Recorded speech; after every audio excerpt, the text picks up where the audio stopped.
Hello everyone, welcome to Prakriti classes. I hope you all are doing well. तो friends, आज के इस class में हम आपके सीडीपी के फिर से एमसीक्यूज सॉल्व करेंगे, जो कि आपके होंगे 30 एमसीक्यूज। ये आपके शिक्षक वर्ग के सभी वर्गों के लिए इम्पॉर्टेंट होंगे, चाहे वो आपका सहायक शिक्षक हो या फिर आपका हो व्याख्याता। और जो आपका अभी सीजी टेट का एग्ज़ाम होने वाला है और सी टेट का एग्ज़ाम, उसके लिए भी ये बहुत ही इंपॉर्टेंट है। और सीजी व्यापम में जो आपके हॉस्टल वार्डन में 10 नंबर के क्वेश्चंस सीडीपी से पूछे जाएंगे, उसके लिए भी ये जो सीरीज़ चलाई जा रही है वो बहुत ही इंपॉर्टेंट। ये जो सभी एमसीक्यूज़ हैं वो आपके लिए बहुत ही इंपॉर्टेंट है। ये जितने भी क्वेश्चंस हैं वो आपके पेपर में सीधे सीधे पूछे जाने वाले क्वेश्चंस हैं, तो लास्ट तक आप ज़रूर बने रहेंगे। और जिन्होंने भी अभी तक हमारे चैनल को सब्सक्राइब नहीं किया, वो चैनल को सब्सक्राइब कर लीजिए, क्योंकि यहाँ पर आपको बिल्कुल फ्री क्लासेस प्रोवाइड की जा रही हैं, प्लस पीडीएफ भी इसकी प्रोवाइड की जा रही। जिन्हें भी इन सभी की अगर पीडीएफ चाहिए वो हमारे टेलीग्राम को ज्वाइन कर सकते हैं, लिंक आपको डिस्क्रिप्शन में मिल जाएगा। और लाइक, कमेंट एंड शेयर ज़रूर कीजिए, ज़्यादा से ज़्यादा आप इसे शेयर कीजिए ताकि सभी को फ्री क्लासेस मिल सकें। फ्री क्लासेस आपको प्लेलिस्ट में मिल जाएंगी, तो जिन्होंने भी प्रीवियस क्लासेस नहीं देखी हैं वो जाकर ज़रूर देखिए, सभी आपको प्लेलिस्ट में मिल जाएंगी। तो चलिए आज की क्लास हम स्टार्ट करते हैं। सबसे पहला क्वेश्चन आप इसमें देख सकते हैं, असर्शन एंड रीजन से आपका क्वेश्चन पूछा गया है। तो कथन में आपका लिखा गया है कि बच्चों का शारीरिक विकास महत्वपूर्ण है क्योंकि यह बच्चों के सामाजिक व संज्ञानात्मक विकास को भी प्रभावित करता है। जो बच्चों का शारीरिक विकास होता है वो महत्वपूर्ण है क्योंकि यह बच्चों के सामाजिक संज्ञानात्मक विकास को प्रभावित करता है। और तर्क में इसमें लिखा गया है कि बचपन में विकास के सभी आयाम जो होते हैं वो एक दूसरे से जुड़े होते हैं तथा एक दूसरे को बेहद प्रभावित करते हैं। इसमें से आपको कौन सा सही है ये कथन आपको बताना है। तो इसमें से जो सही हो जाएगा वो आपका हो जाएगा ए और आर, इसमें दोनों सही हो जाएंगे। और ए आर की सही व्याख्या करता है, क्योंकि ये दोनों जो ऑप्शंस हैं वो बिल्कुल सही हैं।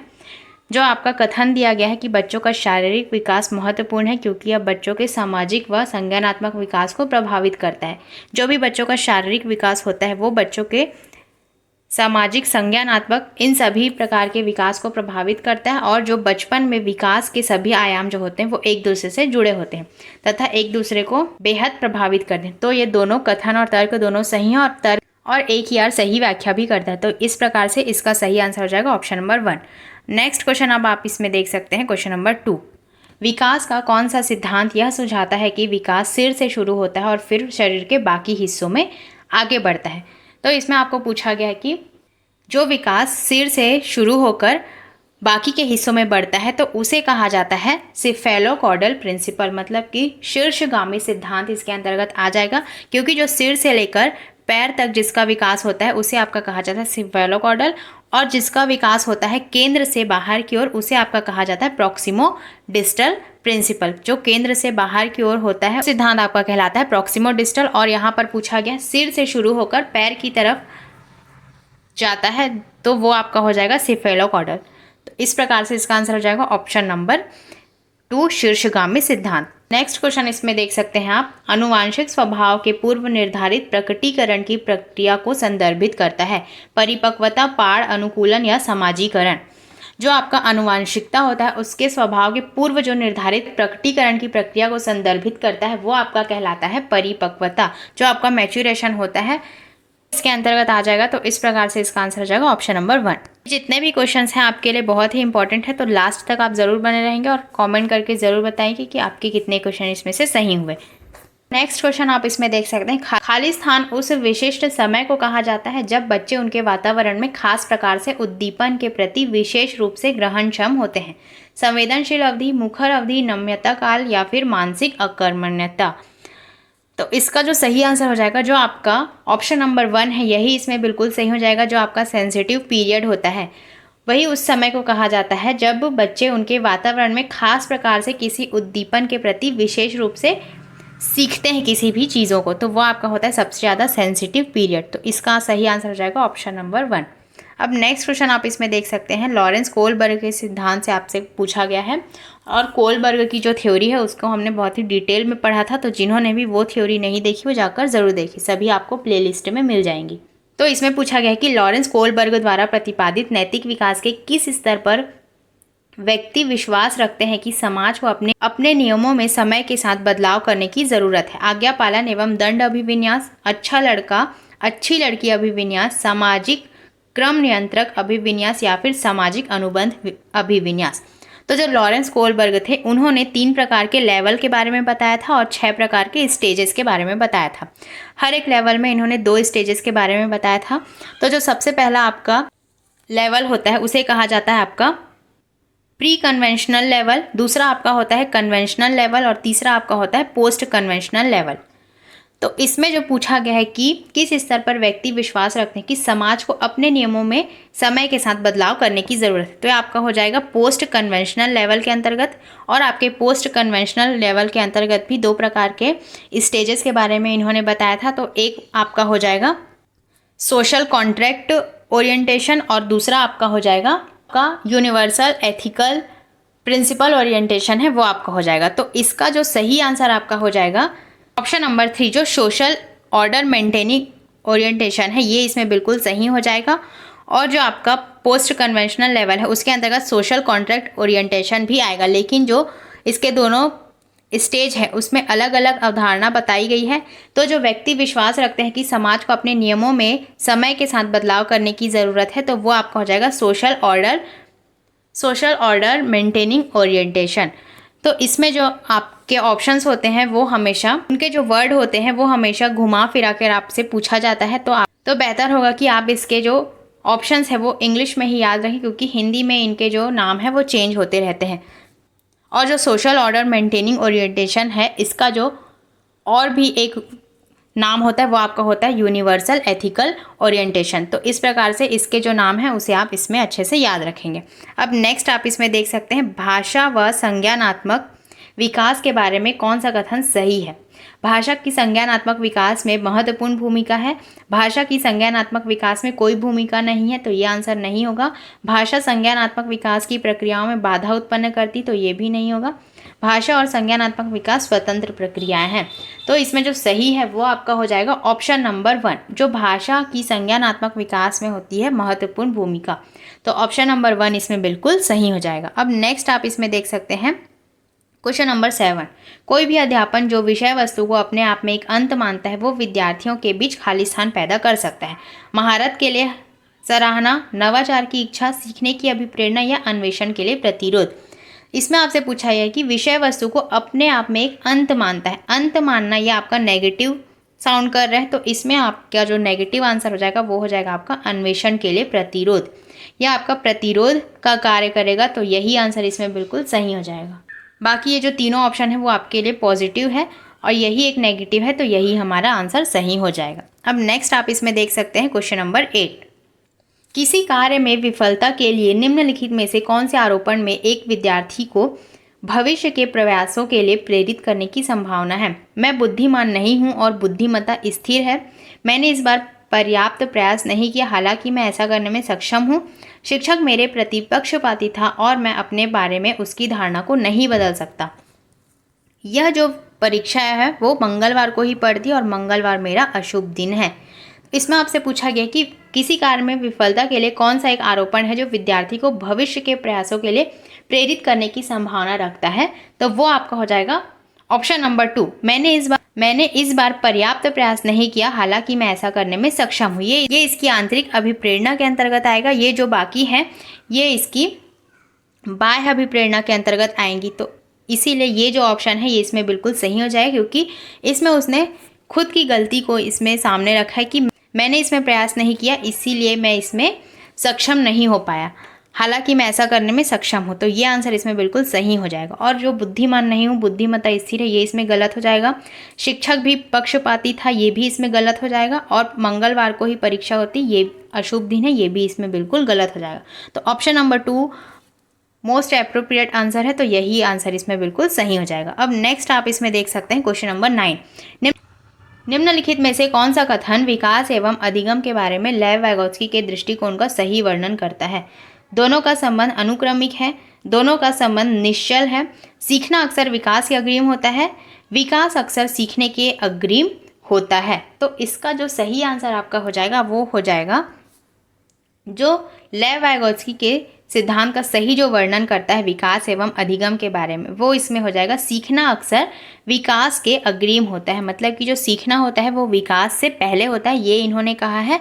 और जो पियाजे हैं उन्होंने कहा है कि विकास अक्सर सीखने के अग्रिम होता है। तो इन दोनों पॉइंट्स को आप याद रखें क्योंकि इनसे ही आपके एग्जाम में क्वेश्चन इसी प्रकार से पूछे जाते हैं। अब नेक्स्ट आप इसमें देख सकते हैं लेव वैगोत्स्की से पूछा गया जो क्वेश्चन है, लेव वैगोत्स्की के अनुसार समीपस्थ विकास के क्षेत्र को किस प्रकार बढ़ावा दिया जा सकता है? सहयोगात्मक संवाद, अनुकरण द्वारा सीखना, प्रतिवर्ती सोच या फिर प्रतिपादक अधिगम। तो जो लेव वैगोत्स्की ने समीपस्थ विकास जो आपका जोन ऑफ प्रॉक्सिमल डेवलपमेंट होता है जिसे आप ZPD भी कहते हैं, तो इसमें जो इन्होंने किसे बढ़ावा दिया है, तो इन्होंने बढ़ावा दिया है कोलैबोरेटिव, जो इनका संवाद होता है, जो सहयोगात्मक संवाद है, इसे इन्होंने बहुत ही बढ़ावा दिया है। तो यही आंसर इसमें बिल्कुल सही हो जाएगा। अब नेक्स्ट आप इसमें देख सकते हैं जीन पियाजे के अनुसार उस बच्चे की जो सोच के बारे में क्या कहा जा सकता है जो मानता है कि जब पानी को एक बर्तन से दूसरे बर्तन में डाला जाता है तब पानी की मात्रा बर्तन के अनुसार कम या बढ़ जाती है। बच्चों में जो होते हैं संरक्षण के कौशल नहीं होते, बच्चे ने वस्तु स्थायित्वता नहीं हासिल की है, जीववादी सोच बच्चे के विचारों को सीमित करती है, या फिर बच्चा क्रमबद्धता की प्रक्रिया को करने में अक्षम होता है। तो जो बच्चे की जो सोच है उसके बारे में इसमें पूछा गया है कि जब पानी को एक बर्तन से दूसरे बर्तन में डाला जाता है तो जो पानी की मात्रा है वो बर्तन के आकार के अनुसार कम या बढ़ जाती है। तो इसमें आपका आ जाएगा जो बच्चा होता है उसमें संरक्षण के कौशल नहीं पाए जाते हैं। तो यही आंसर इसमें बिल्कुल सही हो जाएगा। और जीन पियाजे की थ्योरी जिन्होंने अभी तक नहीं देखी वो जाकर ज़रूर देखिए, उनकी थ्योरी में इन सभी पॉइंट्स को हमने बहुत ही डिटेल में पढ़ा था।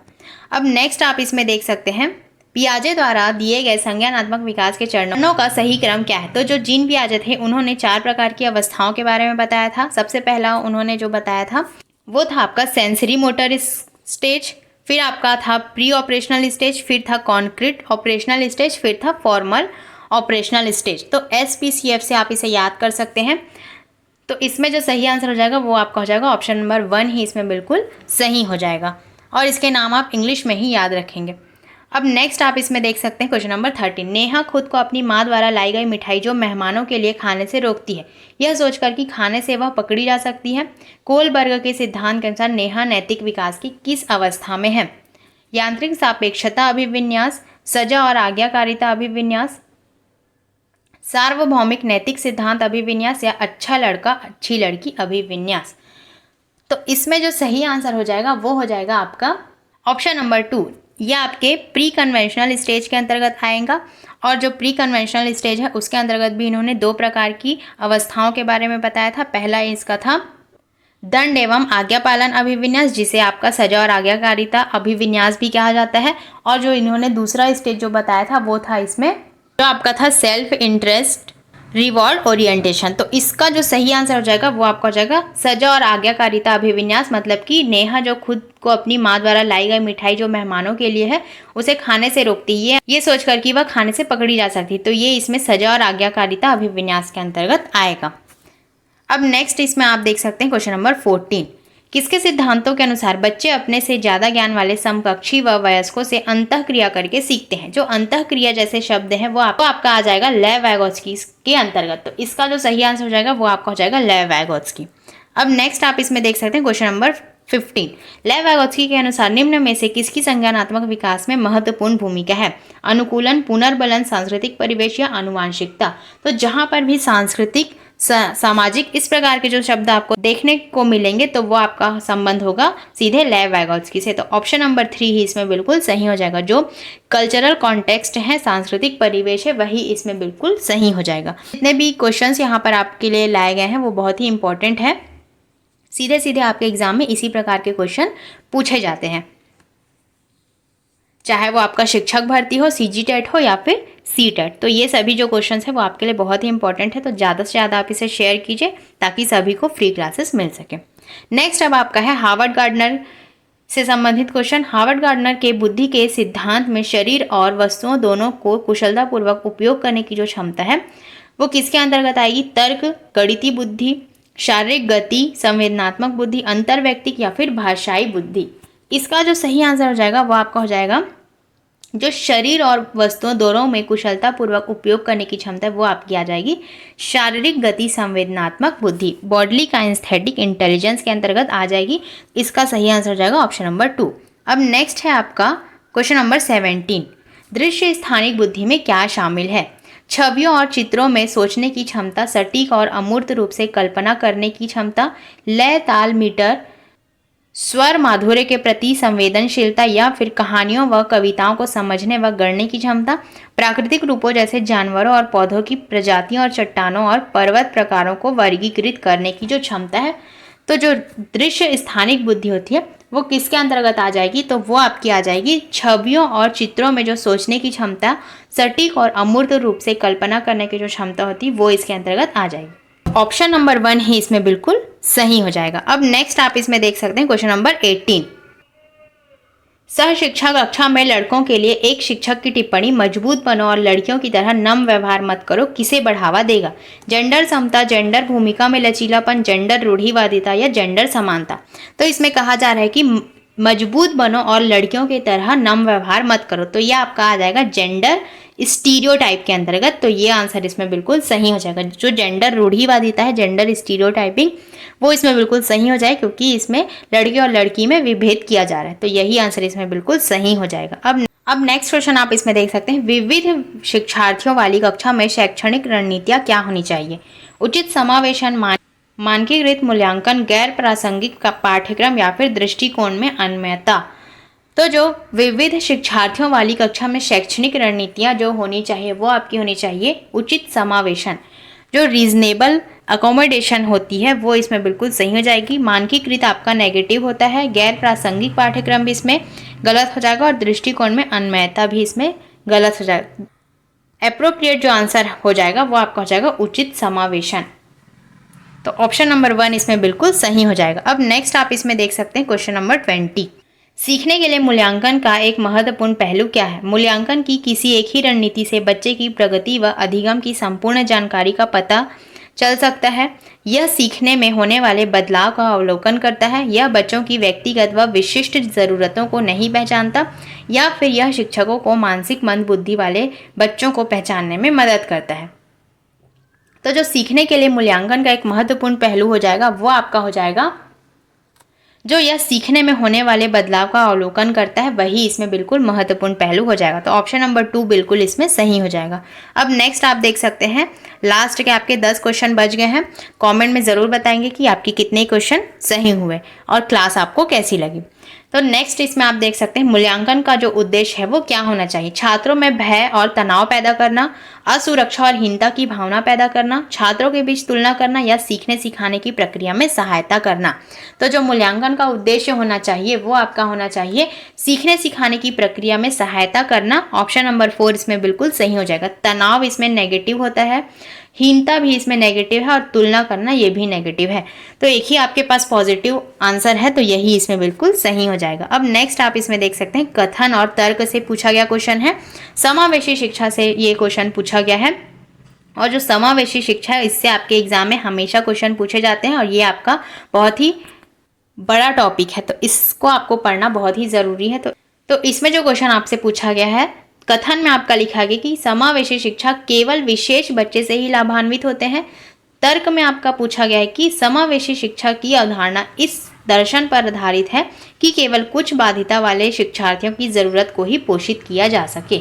तो इसमें जो आपका सही आंसर हो जाएगा वो आपका हो जाएगा, जो इसमें ए और आर है वो दोनों गलत हो जाएंगे। तो ऑप्शन नंबर 4 इसमें बिल्कुल सही हो जाए, क्योंकि जो समावेशी शिक्षा होती है उसमें केवल विशेष बच्चे ही नहीं, उसमें दिव्यांग बच्चे भी आते हैं और उसमें सामान्य बच्चे भी आते हैं, इसीलिए उसका नाम ही समावेशी शिक्षा दिया गया है, क्योंकि इन दोनों को मिलाकर ही उसमें पढ़ाया जाता है। तो यही इसमें आ जाएंगे, क्योंकि यहाँ पर केवल लिखा गया है तो ये इसमें गलत हो जाएगा।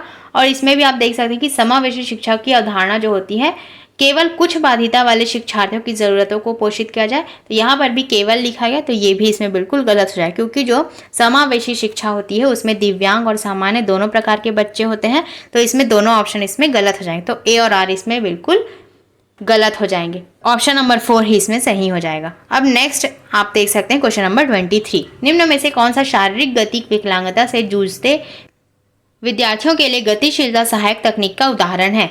व्हील चेयर, पहिया कुर्सी, बड़ी मुद्रण वाली किताबें, शब्द भविष्यवाणी वाला सॉफ्टवेयर या स्पर्श सामग्री।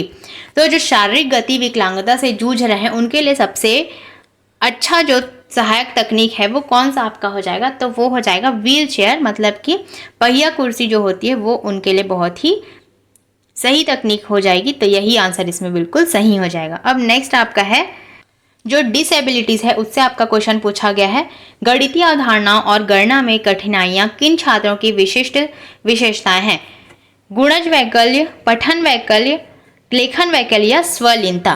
तो जो आपका गणितीय अवधारणाओं से जूझ रहे जो छात्र होते हैं उन्हें आपका कहा जाता है डिसकैलकुलिया। और जो डिसलेक्सिया होता है यह आपके पढ़ने से संबंधित होता है, जिन्हें पढ़ने में कठिनाई होती है, और डिस्ग्राफिया होता है आपके लिखने से संबंधित, और जो स्वयं में लीन रहे उसे आपका कहा जाता है ऑटिज्म। तो इस प्रकार से इन सभी के बारे में आपको पता होना चाहिए। जो आपकी डिसेबिलिटीज होती है, अधिगम अक्षमता जो होती है, उससे आपके एग्जाम में हमेशा क्वेश्चन पूछे जाते हैं, तो इन सभी के बारे में आपको पता होना जरूरी है। नेक्स्ट आप देख सकते हैं, रचनात्मक बच्चों की विशिष्ट पहचान विशेषताओं में शामिल है विचारों की अन्वयता, उप के लिए उच्च सहिष्णुता, जटिलता के लिए वरीयता या फिर अभिसारी सोच। तो जो रचनात्मकता होती है उसके अंतर्गत आ जाएगा आपका जो जटिलता के लिए वरीयता होती है, मतलब कि जो जटिल कार्यों को अच्छे से कर लेते हैं वो आपके रचनात्मकता के अंतर्गत आएगा। और यहाँ पर अगर आपका डाइवर्जेंट थिंकिंग दिया गया होता तो वो आपके रचनात्मकता से संबंधित होता, लेकिन यहाँ पर आपका कन्वर्जेंट थिंकिंग दिया गया, मतलब कि अभिसारी सोच। लेकिन अगर अपसारी चिंतन दिया गया होता या फिर डाइवर्जेंट थिंकिंग, तो ये इसमें बिल्कुल सही हो जाता, क्योंकि कन्वर्जेंट और जो अभिसारी चिंतन आपका होता है इसके अंतर्गत आपकी लिमिटेड थिंकिंग आ जाती है, और जो आपका डाइवर्जेंट थिंकिंग होता है उसके अंतर्गत आपका ब्रॉड थिंकिंग आ जाता है। तो यही इसमें बिल्कुल सही हो जाएगा। जो रचनात्मकता है उसमें आपके जटिलता के लिए वरीयता को ज़्यादा प्रेफरेंस दिया जाता है, तो यही आंसर इसमें बिल्कुल सही हो जाता। अब नेक्स्ट आप इसमें देख सकते हैं, अर्थपूर्ण अधिगम में क्या शामिल होता है? पुरस्कार और दंड का प्रावधान का अवसर, एक दूसरे से बातचीत करने के अवसर, या सीखने के तरीके पर विचार, या साथियों के साथ प्रतिस्पर्धा के अवसर। जो अर्थपूर्ण अधिगम आपका होता है वो आपका हो जाएगा, जो सीखने के तरीके पर विचार करना होता है वो आपके अर्थपूर्ण अधिगम के अंतर्गत आ जाएगा। तो यही ऑप्शन इसमें बिल्कुल सही हो जाएगा। अब नेक्स्ट आपका है क्वेश्चन नंबर 27। फिर से आपका कथन और तर्क से पूछा गया क्वेश्चन है, शिक्षार्थी केंद्रित दृष्टिकोण वह है जहां पाठ्य पुस्तक सभी सीखने का केंद्र है। माध्यमिक विद्यालय में छात्र सबसे अच्छा सीखते हैं जब पाठ्य पुस्तक को पुनः पेश करने के लिए कहा जाता है। तो इसका जो सही आंसर हो जाएगा वो आपका हो जाएगा जो आपका शिक्षार्थी केंद्रित दृष्टिकोण है, जहां पाठ्य पुस्तक सभी सीखने का केंद्र है। तो इसमें सिर्फ पाठ्य पुस्तक ही इसमें सीखने का केंद्र नहीं होता, बल्कि विभिन्न प्रकार की चीजें होती है जो शिक्षार्थी सीख सकते हैं। तो ये इसमें गलत हो जाएगा। माध्यमिक विद्यालय में छात्र सबसे अच्छा सीखते हैं जब पाठ्य पुस्तक को पुनः पेश करने के लिए कहा जाता है। सिर्फ माध्यमिक विद्यालय में ही छात्र सबसे अच्छा सीखते हैं, ये भी इसमें गलत हो जाएगा। तो इसमें दोनों ऑप्शंस गलत हैं, तो ऑप्शन नंबर 4 बिल्कुल इसमें सही हो जाएगा। अब नेक्स्ट आप इसमें देख सकते हैं क्वेश्चन नंबर 28। एक सामाजिक रचनात्मक कक्षा में अधिगम बच्चे के व्यवहार में स्थायी रूप से मापने योग्य परिवर्तन है, ज्ञान के सह निर्माण की एक प्रक्रिया है, एक उद्दीपन और प्रतिक्रिया के युग्म से होता है, तब होता है जब छात्रों को सकारात्मक पुनर्बलन पेशकश की जाती है। तो जो एक सामाजिक रचनात्मक कक्षा में जो अधिगम होता है वो आपका होता है जो ज्ञान के सह निर्माण की एक प्रक्रिया होती है, जो को कंस्ट्रक्शन नॉलेज होता है, इसका एक प्रोसेस होता है। तो यही इसमें बिल्कुल सही हो जाएगा। अब नेक्स्ट आप इसमें देख सकते हैं क्वेश्चन नंबर 29। खाली स्थान अधिगम के लिए उचित कक्षा वातावरण का आधार होना चाहिए, अनुकूलन और पुनर्बलन के सिद्धांत, प्रतिस्पर्धा और व्यक्तिवाद, सहयोग और सकारात्मकता, पृथकीकरण व नामीकरण। तो इसका जो सही आंसर हो जाएगा, जो आपका अधिगम के लिए उचित कक्षा का वातावरण होना चाहिए वो आपका होना चाहिए सहयोगात्मक और सकारात्मकता। अनुकूलन और पुनर्बलन इसके अंतर्गत नहीं आएगा, प्रतिस्पर्धा भी नहीं आएगा, और पृथककरण ये इसमें बिल्कुल नेगेटिव हो जाएगा। तो एक ही आपका पॉजिटिव आंसर है, तो यही इसमें बिल्कुल सही हो जाएगा। अब नेक्स्ट है हमारा लास्ट क्वेश्चन, कथन और तर्क से पूछा गया क्वेश्चन है। कथन में लिखा गया है कि मध्य विद्यालय के बच्चों को सहज अनुमान लगाने के लिए प्रोत्साहित करना और उनके विभिन्न तरीकों की तलाश करने के लिए प्रोत्साहित करना समस्या समाधान कौशल को बढ़ावा देने के लिए एक प्रभावी रणनीति है। तर्क में दिया गया है कि बच्चे विभिन्न दृष्टिकोण की चर्चा और सोच की प्रक्रियाओं के माध्यम से सीखते हैं। इसमें आपको सही कथन बताना है, तो इसमें आपका सही हो जाएगा ए और आर दोनों सही, और ए की आर सही व्याख्या करता है, क्योंकि जो मध्य विद्यालय के जो बच्चे होते हैं उन्हें सहज अनुमान लगाने के लिए जो प्रोत्साहित करना और उनके विभिन्न तरीकों की तलाश करने के लिए समस्या समाधान जो कौशल होता है वो एक बहुत ही प्रभावी रणनीति होती है। और इसमें तर्क भी दिया गया कि दृष्टिकोणों पर चर्चा और सोच की प्रक्रिया के माध्यम से जो बच्चा सीखता है वो भी इसमें बिल्कुल सही तर्क दिया गया है। तो ऑप्शन नंबर 1 ही इसमें बिल्कुल सही हो जाए, क्योंकि ए और आर दोनों सही हैं और एक ही आर सही व्याख्या भी करता है। तो इस प्रकार से आज के इस क्लास में हमने टोटल CDP के 30 क्वेश्चंस को अच्छे से पढ़ा। तो डेली ऐसे ही MCQs प्रैक्टिस यहाँ पर होती रहेंगी सभी। तो एक एक करके सभी सब्जेक्ट्स की यहाँ पर MCQs होंगे और ये जितने भी MCQs होंगे वो सीधे सीधे आपके एग्जाम में पूछे जाने वाले क्वेश्चंस होंगे। तो ज़्यादा से ज़्यादा आप इसे शेयर कीजिए और लाइक कमेंट जरूर कीजिए कि आपके 30 में से कितने क्वेश्चन सही हो और क्लास आपको कैसी रही। और जिन्होंने भी अभी तक चैनल को सब्सक्राइब नहीं किया वो हमारे चैनल को सब्सक्राइब कर लीजिए, क्योंकि यहाँ पर आपको बिल्कुल फ्री क्लासेस प्रोवाइड की जा रही है, प्लस PDF भी यहाँ पर आपको प्रोवाइड की जा रही है। तो जिन्हें भी इन सभी की PDF चाहिए वो हमारे टेलीग्राम को ज्वाइन कर सकते हैं, लिंक आपको डिस्क्रिप्शन में मिल जाएगा। तो चलिए मिलते हैं ऐसे ही नेक्स्ट क्लास में, तब तक के लिए thank you and take care.